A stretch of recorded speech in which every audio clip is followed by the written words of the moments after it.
अस्सलाम वालेकुम।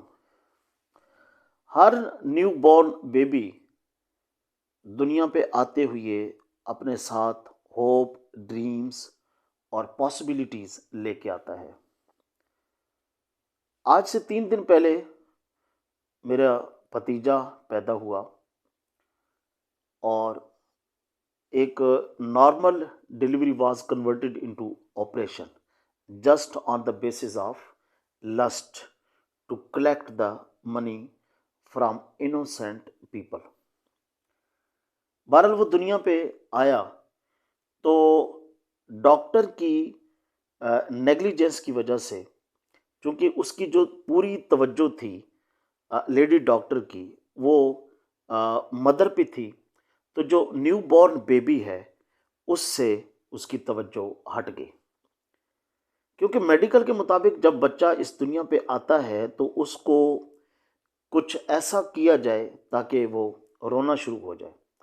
जब बच्चा रोता है तो उसके जो लंग्स हैं वो खुलते हैं और उनमें हवा भरी भर जाती है। पहले यानी माँ के पेट में बेबी, उसके जो फेफड़े हैं वो यूं होते हैं कि जिस तरह एक शापर होता है, और जब वो दुनिया पे आते ही रोता है तो वो फेफड़े जो हैं वो भर जाते हैं। डॉक्टर की जो तवज्जो थी वो मदर पे थी, और जो न्यू बॉर्न बेबी है उसके साथ कुछ ऐसा नहीं किया जा सका जो कि ताकि वो बच्चा रोता। कुछ देर के बाद वो बच्चा पेन महसूस करता है, इंतहाई रोना शुरू कर देता है, और उसको इब्तदाई तौर पे जो इनिशियल ट्रीटमेंट है वो दी जाती है। और फिर हमें कहा जाता है कि जी आपके बेबी को कोई मसला है और ये मोर्न कर रहा है, यानी करा रहा है, आह आह कर रहा है पेन की वजह से। तो हमें कहा गया, तो हमने एक चाइल्ड स्पेशलिस्ट के पास उसको फौरी तौर पे मूव किया। He was very impressive personality and well worth in his knowledge of his field. तो जब हमारी उससे बात हुई तो उसने कहा कि मैं आपको इतनी ट्रीटमेंट कर देता हूं ताकि आप तलागंग शहर से आप इसको रावलपिंडी की तरफ मूव कर सकें, यानी उसके लिए ट्रैवलिंग जो है वो ताकि आसान हो जाए। तो हमने कहा ठीक है। 3-4 घंटों की ट्रीटमेंट के बाद एम्बुलेंस का इंतज़ाम किया गया। हम एम्बुलेंस में बैठ गए और हम जो आर्मड फोर्सेस का एक वेल सेटल्ड हॉस्पिटल है वहाँ पे हम चले गए। तो हमने उनको फौरी तौर पे बताया कि जी हमारा जो पेशेंट है न्यू बॉर्न बेबी, उसके साथ ये मसला है, और at the time of birth वो रोया नहीं, तो उसके जो फेफड़े हैं वो पूरी तरह खुल नहीं सके हैं, तो हमें आपके इलाज की ज़रूरत है और आप इसको नर्सरी में या जो भी इससे रेलेवेंट ट्रीटमेंट है आप इसको दें। तो उन्होंने डिनाई कर दिया कि वी डोंट हैव प्लेस। तो मैं एम्बुलेंस वाले के पास आया और उसको कहा कि हमें किसी और हॉस्पिटल में जाना चाहिए। तो एम्बुलेंस वाले के नखरे और उसका रेट जो है वो मेरे साथ, मतलब उसने कहा कि जी मैं इतने चार्जेस लूँगा। मैंने कहा ठीक है कोई बात नहीं, आप हमें ले जाएं। हम एक और आर्मड फोर्सेस का हॉस्पिटल था यानी एटॉमिक वालों का, तो वहाँ पे गए तो उन्होंने भी यही जवाब दिया कि जी हमारे पास इस तरह के बच्चों के लिए नर्सरी जो है वो फुल है और हमारे पास जगह नहीं है। यानी हमें स्टेट ने ओन करने से इनकार कर दिया। मैंने शुरू में कहा कि जो बच्चा होता है वो अपने साथ बहुत सारी उम्मीदें, बहुत सारे ख्वाब और नामुमकिनात को मुमकिनात में कन्वर्ट करने के ख्वाब देखता हुआ इस दुनिया पे कदम रखता है। वो बच्चा जाहिर है very beloved and very innocent spirit थी। हम उसको उसी एम्बुलेंस में लेके फिर उनसे बात करते हैं कि जी हमें तो यहाँ से अनदर हॉस्पिटल में मूव करना होगा। तो उन्होंने कहा कि दी इतने चार्जेस। मैंने कहा ठीक है कोई बात नहीं, charges we are ready to pay, हमें आप वहाँ पे ले जाएं एट लीस्ट। चूँकि हमारा राब्ता बाकी लोगों के साथ भी था, तो उन्होंने कहा कि जी आप पिम्स ले जाएं। हम पिम्स ले गए तो उन्होंने कहा कि यही कि हमारे पास जगह नहीं है। अब आप देखिए माँ बाप पे क्या गुजर रही होगी, और जो साथ मैं था, ये मेरी वाइफ थी, हम पे क्या गुजर रही थी। और बच्चा तो चलो इन सारी चीज़ों को ऑब्ज़र्व जो है वो नहीं कर रहा था। कम से कम वो जो पेन और दुख और तकलीफ़ थी उस बच्चे को, वो हम फ़ील कर रहे थे। पिम्स वालों ने कहा कि जी हमारे पास मैंने कहा कि जी आप इनको ना 2-3 घंटे के लिए आप रख लें अपनी इमरजेंसी में। अब उन्होंने कहा ठीक है, हम 2 घंटे के बाद आपको डिस्चार्ज कर देंगे। वहाँ पे 4-5-6 घंटे लग गए। उन्होंने हमें कहा कि आप अपना बच्चा ले जाएँ। इन द मीनवाइल मैंने अपने जो फ्रेंड्स थे या मेरे जो रिलेटिव्स थे, मैंने उनको कहा कि आप दीगर जो हॉस्पिटल्स हैं और रावलपिंडी के उनमें, और 2 नर्सरीज़ हैं सैदपुर रोड पे, तो वहाँ पे आप पता करें हमें कहीं भी कोई नर्सरी मिल जाए ताकि हम अपने बच्चों की जो ट्रीटमेंट है उसको प्रॉपर करवा सकें। लेकिन जी पूरे पिंडी इस्लामाबाद में जगह किसी ऐसी यानी बच्चे के लिए नहीं थी।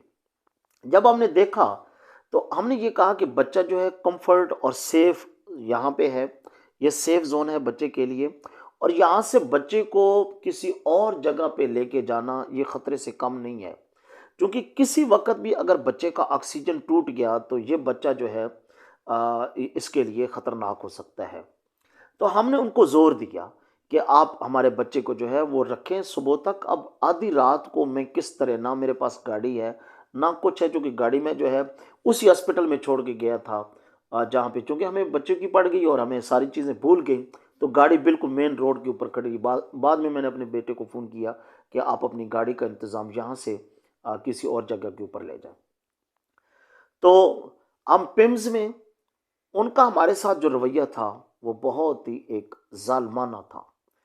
ऐसे एहसास हो रहा था कि जैसे ये पाकिस्तान नहीं है बल्कि ये कोई गज़ा का हॉस्पिटल है, जहाँ पे बेसिक जो पेशेंट्स के लिए नेसेसिटीज़ हैं उनका नामो निशान तक मौजूद नहीं है। बहरहाल उन्होंने ड्रिप लगाई, डॉक्टर्स ने बच्चे को चेक किया, बस इतना। दूसरे दिन हमने डॉक्टर को राब्ता किया, एक और डॉक्टर था उससे उसको कहलवाया, और वो जो नर्सरी में डॉक्टर लेडी डॉक्टर थी, सायरा मैडम उसका नाम है, तो उन्होंने कहा जी कि हमारे पास कैपेसिटी नहीं है। हम बहुत ज़्यादा आगे पीछे हॉस्पिटल्स में राब्ते रहे, आगे पीछे, लेकिन किसी हॉस्पिटल के अंदर इस तरह के मासूम बच्चे के इलाज के लिए कोई जगह नहीं थी। ये एक बहुत अलार्मिंग सिचुएशन है, और अगर किसी मुल्क में जंग हो जाए तो इस तरह की सूरत हाल इस तरह मुल्कों में नहीं होती जो आज हमारे मुल्क में सूरत हाल है। और जिस चीज़ का हमें सामना करना पड़ा, या जिस चीज़ को कम से कम मैंने फील किया, कि जब स्टेट अपने ही सिटीजन्स को डिसओन करना शुरू कर दे तो फिर आप बताएं कि उस स्टेट के क्या हालात होते हैं। तो हमें ऐसे लग रहा था कि हमारी जो स्टेट है ये एक खूनखार भेड़िया है जो हमें खा रहा है, जो मेरे मासूम बच्चे को, बेबी, न्यू बॉर्न बेबी को खा रहा है, और इसकी लाइफ जो है इस स्टेट के लिए कोई माना नहीं रखती है। हमारे 36 आवर्स जो हैं इस लारे और लपे पे डॉक्टर सायरा ने ख़त्म किए। डॉक्टर सायरा ने कहा कि ठीक है जी, हम आपको सुबह जो है वो एडमिशन दे देंगे नर्सरी के अंदर। मैं वेरीफेयर यहाँ पे ये कहना चाहता हूँ कि जो डिप्टी डायरेक्टर NHA है उसकी वाइफ डॉक्टर है, और उससे हमने कॉल करवाई थी कि जी ये मैटर है और हमारा बच्चा जो है वो सीरियस है और इसको यहाँ पे कम से कम जो है वो जगह दी जाए। तो अच्छा, साथ साथ और भी बहुत सारी चीज़ें जो थी, बहुत सारे अवामिल ऐसे जो यहाँ पे मैं नहीं बयान करना चाहता। हमने उस हॉस्पिटल में लोगों को चीखते चिल्लाते, आहें भरते, रोते, आंसू बहाते मैंने देखा, और ऐसे एहसास हो रहा था कि यार हम न जाने कैसे लोग हैं और हम कहाँ आके खड़े हुए गए।